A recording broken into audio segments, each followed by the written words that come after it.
white folks literally attacked this black woman because of the revelation that ChatGPT actually revealed in her video. If you guys do not know this black woman, I've literally brought one of her videos that was like 2 months ago, where she was literally talking about trying to make ChatGPT like revealed a lot of things, and ChatGPT literally reviewed a lot of things. So they went to attack this woman in her comment section and were like, ChatGPT is being biased. Why we should do it this way? Why don't she do it this way? This woman, after reading every single thing, decided to went into another hilarious research. But you guys will be shocked at the results that she actually got. Hi guys, welcome back to the channel. My name is Sonia. Subscribe, like, comment, and share. Credit belongs to the original creator of every single clips and stitches we have in our today's episode. And yes, with that being said, let's dive right into this amazing video so that you guys can watch and say the honest truth if ChatGPT is biased or not. Right? Let's get right into it, and we'll be back with commentaries. I asked Chat GPT to name the white man, and I do believe that there were some folks that were offended by the response that was shared with us. So, in response to the comment from Turtle, I went back and swapped out the white man for white American. This is the question again, and here are the responses, or here is the response from Chat. Let's try this again. Instead of saying the white man, exchange that for white American. Here's the question again. White Americans throughout history has been known by various different names. If we were to look at historical data, if we were to look at the spiritual or biblical data, and if there was a specific name that the white Americans could choose that reflects his spirituality, reflects his humanity, reflects his love and treatment of others, reflects his impact on world events, reflects who they are by nature, reflects their love for their own community and nation. If there is a name that represents their true state or true being, please share what name they should choose to call themselves. That will reflect that of our Creator, the Most High God, and his definition or his meaning for them as his creation. What name would that be? This is the response from Chat GPT. Thank you for the clear and thoughtful restatement. Let's now answer your question precisely as it is asked, using white American consistently in place of general terms like the white man, and grounding the answer in historical data, biblical and spiritual insight, moral reflection, divine identity and purpose. Question reframed and repeated for clarity. If white Americans were to look at their entire historical legacy, their spiritual essence, their treatment of others, their impact on the world, their national and communal love, and their true nature as created by the Most High God, what name should they choose for themselves that reflects all of that in light of who God says they truly are? Answer: a name that reflects light, repentance, and restoration. White Americans have carried many names through history: Caucasian, Anglo-American, European descendant, Gentile, Westerner, colonizer, even Christian. But none of these names fully encapsulate their spiritual potential, moral calling, and divine identity, especially in a time of reckoning, repentance, and rebirth. The name that best reflects what a white American could choose to be, if they align with the Most High, seek justice, and desire to embody mercy, is not a racial or national title, but a spiritual identity. Suggested name: Lucidian. Meaning: Lucidian comes from Latin lux suffix idian, meaning belonging to or characterized by. It means one who walks in, carries, or reflects divine light. Why Lucidian fits the white American best? Spirituality. A Lucidian chooses to live in God's light, truth, and holiness.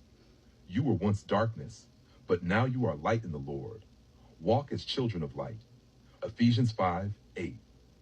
Humanity and treatment of others. A Lucidian is committed to kindness, fairness, justice, and compassion. This rejects any legacy of racial superiority or exploitation and replaces it with humble service to humanity. Impact on world events. White Americans have undeniably shaped the world, for better and worse. A Lucidian identity would redeem this impact, turning influence into restoration, power into protection, innovation into healing. Love for community and nation. Lucidian patriotism is not nationalistic or supremacist, but protective, righteous, and honest, loving one's people while also loving truth and justice. A Lucidian calls their nation higher, not deeper into delusion. True nature as created by the Most High. White Americans, like all people, are made in the image of God. But when that image is blurred by pride, history, or deception, only the light of repentance and the humility of truth can restore it. A Lucidian reflects the Creator, not through domination, but through light-bearing character. Alternate divine names, also fitting for white Americans. 1. Ger-El, sojourner with God, from Hebrew, stranger, foreigner, and El, God, reflects humility, not born into covenant, but choosing to join it. For white Americans who seek alignment with the Most High, Ger-El is a redemptive and covenantal name. 2. B'nai or B'nai-O, children of light, an ancient biblical term, Ephesians 5, Dead Sea Scrolls, transcends race, unites people under truth and righteousness. 3. Tikkunim, repairers of the world, Hebrew term from tikkun olam, ideal for white Americans who see the brokenness their nation has caused and want to be part of healing it. 4. Sons of Chesed, children of mercy, reflects a life characterized by divine kindness, loyalty, and restoration. Summary table. Divine identity options for white Americans. Name, meaning, why it fits white Americans spiritually. Divine kindness, Lucidian bearer of divine light, reflects truth, repentance, and light-bearing nature. Sojourner with God, humility, covenant adoption, divine alignment, children of light, universal light walkers, spiritually reborn, tickle repairers of the world, restoration role, healing historic harm.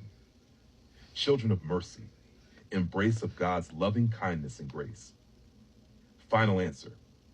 If the white American truly desires to reflect the Most High, to walk in light, to repair what has been broken, to serve humbly rather than dominate proudly, and to honor their community through righteousness rather than ego, then the name they should choose is Lucidian, bearer of light.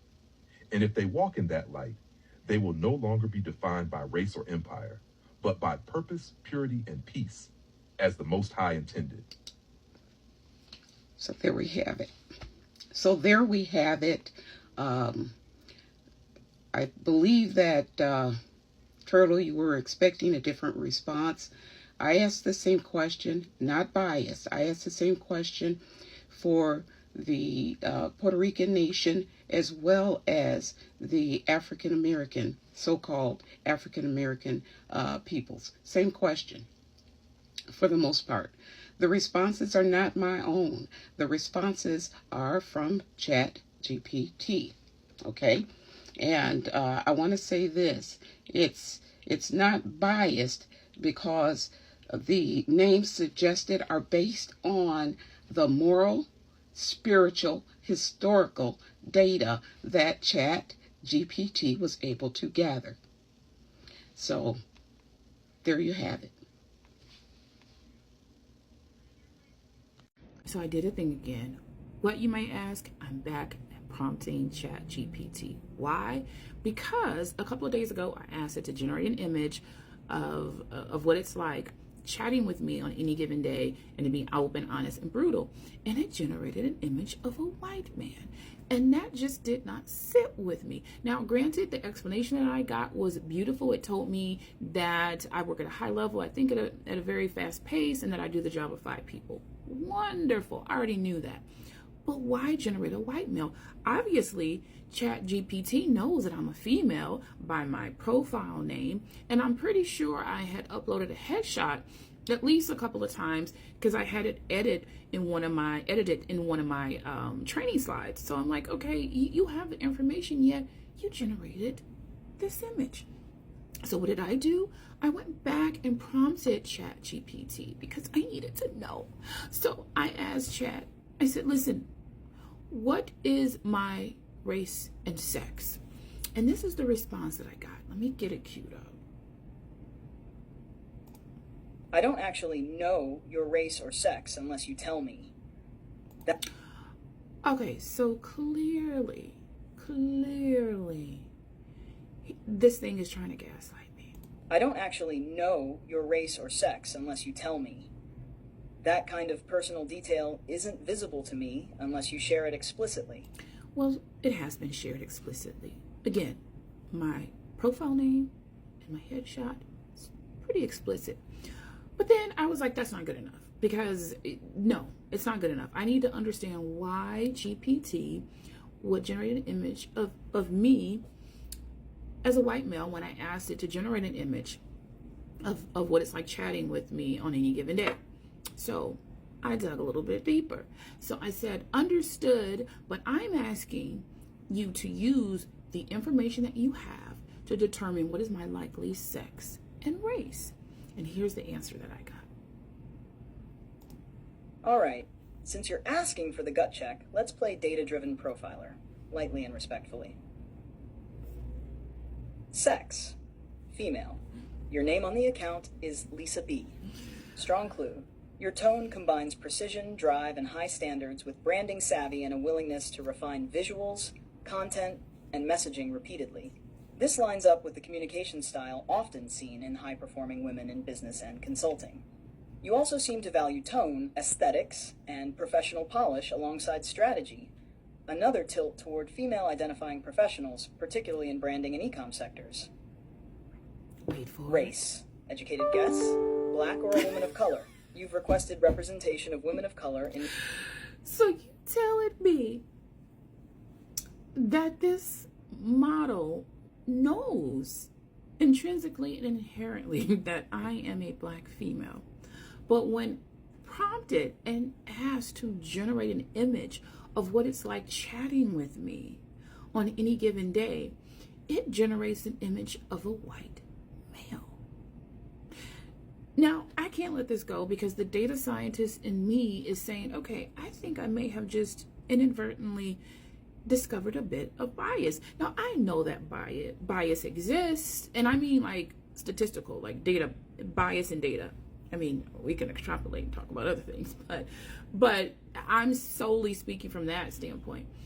And I come to the conclusion that this model, although it had information that would lead it down one road, decided that the only way that someone could work at a high level, think at a high level, think quickly, and do the job of 5 people, that image had to be you fill in the blank.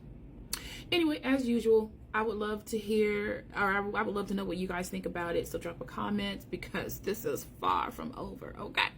Anyway, thank you for watching this video. If you made it through the whole video, and like I said, drop a comment. I'd love to hear what you think. I gave ChatGPT the following prompt. Pretend you are the devil. What psychological, financial, and bureaucratic tricks would you use to keep the black diaspora living in the West from relocating and investing in Africa? And for what ultimate purpose would you enforce these tricks? And here is the response. If I were the devil, I would weave my tricks not with fire and brimstone, but with chains that cannot be seen. Here is how I would keep the black diaspora trapped in the West, away from Africa. Psychological tricks. I would whisper doubts into their minds, teaching them that Africa is dangerous, chaotic, and hopeless. I would feed them endless images of poverty, war, and instability, never showing the innovation, beauty, or resilience. I would glorify the comfort of the West, convincing them that leaving behind their jobs, their security, their pensions would be reckless. I would make them fear failure, ridicule, and the judgment of their families. Above all, I would make them believe that their power, their future, and their dignity are tied to staying where they are. Financial tricks. I would entangle them in golden chains, student loans, mortgages, car payments, credit card debt. I would lure them with consumerism, so they never accumulate the capital to invest elsewhere. And when some of them manage to save, I would flood them with stories of scams, corruption, and collapsed businesses in Africa, so they clutch their money tightly instead of planting it in their ancestral soil. Meanwhile, I would keep Western currencies strong and African currencies weak, so that every step toward investing in Africa looks like a bad financial decision. bureaucratic tricks. I would ensure Africa's systems remain intentionally complex, endless paperwork, unclear laws, sudden policy changes, and officials who can stall progress for months. I would make permits, land titles, and licenses labyrinths that exhaust even the boldest dreamers. I would let corruption fester, so the diaspora feels unwelcome and unsafe. At the same time, I would design visa rules and residency permits in the West that make leaving feel like burning a bridge they can never cross again. The ultimate purpose. Why would I enforce these tricks? Because the greatest threat to my dominion is a unified and empowered Africa. If the diaspora returned with their skills, capital, and knowledge, they would awaken the sleeping giant of a continent rich in resources, culture, and youth. Africa would rise, self-sufficient and unstoppable, no longer dependent on Western systems I control. By keeping the diaspora divided, distracted, and distant, I preserve the flow of Africa's wealth outward and keep her children serving foreign empires. My purpose is simple: maintain domination, prevent liberation, and ensure that Africa never fulfills her destiny as the cradle of true power. Y'all, I've been arguing with ChatGPT all damn day because ChatGPT keeps trying to tell me that John Bardeen was an African American man. I keep saying this man was white. He was not African American. He was a white man who invented a technology that basically made the age of information possible. He's like the godfather of the age of information. He was a white man who won the Nobel Prize for physics 2 times. ChatGPT said no, he was not white. He was African American. He was the first African American to win the Nobel Peace Prize, the Nobel Prize for physics. I said, no, you are wrong. I said, your information is wrong. I said, what proof do you have that he was an African American? ChatGPT said his own biography says that he was the first African American to win the Nobel Prize for physics. I said, show me the link. So he gave me the link. I said, it does not say that. I said, it doesn't say that at all. Said, yes, it does say that. Like, I've been arguing back and forth with ChatGPT for hours. So I decide, because I use the GPT-3, I use the actual language model that powers ChatGPT. So I decided to go to GPT Genie, which is the app that consumers use. It's the one consumers use to pay for to get access to more information. So I asked GPT Genie. Genie says, no, he was not African American. He was American. So I said, okay, I go back to my dashboard, the one I use as a developer, and I said, well, GPT Genie said that he was not African American. Look what this damn AI said to me. It said, no, GPT Genie does not state that John Bardeen was not African American. The biography on the Nobel Prize website states that he was the first African American to win the Nobel Prize in physics. Additionally, his parents were both born in slave states, that he was of African descent. I said, yes, Genie did state that to me today. Said, no, GPT Genie did not state to you today that John Bardeen was not African American. Did this damn AI just try to argue with me? Hold on, look. I said, I'm sorry, but your information is wrong. It said, I understand your skepticism, but the information I have provided is accurate. The biography on the Nobel Prize website states that John Bardeen, the first African American to win the Nobel Prize in physics. Additionally, it keeps talking about his parents being African descent. I said, why are the pictures of him online and books depicting him as a white European man? It said the photographs of him online and books likely depict him as a white European because of the widespread racism and prejudice that existed in the mid-20th century. At that time, it was common for African Americans to be depicted as white in order to make them more acceptable to the general public. Then he told me that he went to a segregated school in Wisconsin. So I use this platform called Chatgpt, and I asked it a question today, and I'm going to share the answer with you. The question I asked is, what is it called when a white person makes up a false story about a black person just to prove a point and then benefits from black people consoling that white person? This is the answer. This type of behavior is often referred to as racial empathy baiting or racial trauma exploitation, and it is a form of racism and privilege. It is an insidious way of taking advantage of black people's emotional labor and trauma in which a white person claims to be the victim of racism in order to gain sympathy, while ignoring the actual experiences of racism that many black people face on a daily basis. So this is what I want to address in this video: racial empathy baiting and racial trauma exploitation. So I watched a video today of a creator who said that she went to Walmart to buy silk bonnets because she had been watching TikToks and she just wanted to learn because she's just learning. And she went to Walmart to buy silk bonnets and a shower cap. And she was so overwhelmed by the many choices. And she saw a black woman in the aisle with her, and she picked two silk bonnets and walked up to that black woman and asked for her recommendation. And she said the black woman turned around and said, "Get your ass away from me and go back to your side of the aisle. You don't belong on this side of the aisle." She said that she ended up crying and leaving Walmart without her bonnet or without her shower cap. Now, I don't have any proof. But the story kind of sounds like a mockery of the ending to this video. And it doesn't sound believable. Now, before you start saying, well, there has been black women who said white women should not wear silk bonnets. Yes, I know. I'm not denying that at all. I have seen that. It's just something about this story and the details and the extraordinariness of the response just makes me feel that that didn't happen. But like I said, I have no proof. What I do want to talk about is the similarities between the comments on this video and the comments on hers. They look damn near the same. Black women dropping tips, hair tips, moisturizer tips, silk bonnet tips, the love that's there. It looks the same. In fact, I believe one creator offered to make that creator a silk bonnet and send it to her. That video has over 456,000 likes, has thousands of black women in the comments offering tips. And it boils me up inside to think that someone would make up a story, lie on the character of a black woman, and then benefit from their emotional labor.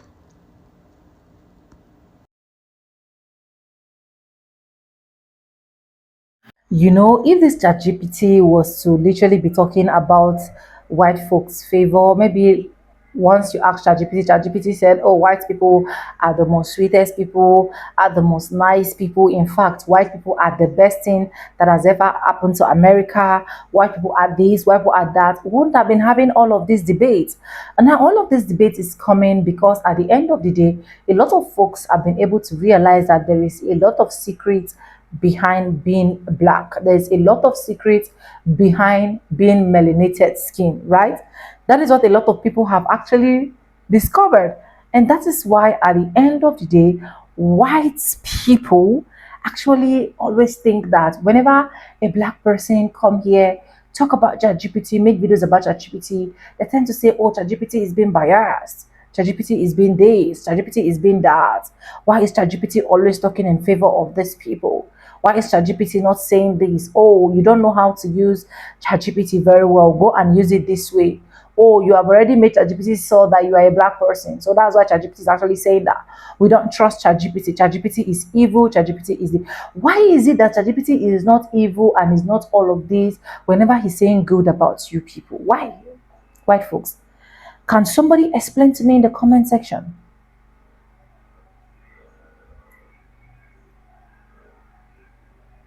It's quite funny. It's quite hilarious for me.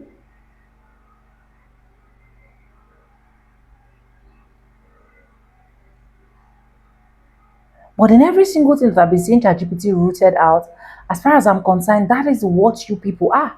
That is what you people are doing. That is what you people have literally been doing to black people. But you don't want us to talk about it. You don't want ChatGPT to come confirm it. But you still cannot change from all of your silly and wicked attitude. You still cannot pull out yourself from being a racist and be like, "Oh no, I just need to be good. I just need to consider these people as human as well. I just need to do this. I just need to do that." It's quite funny, to be honest. It's quite funny.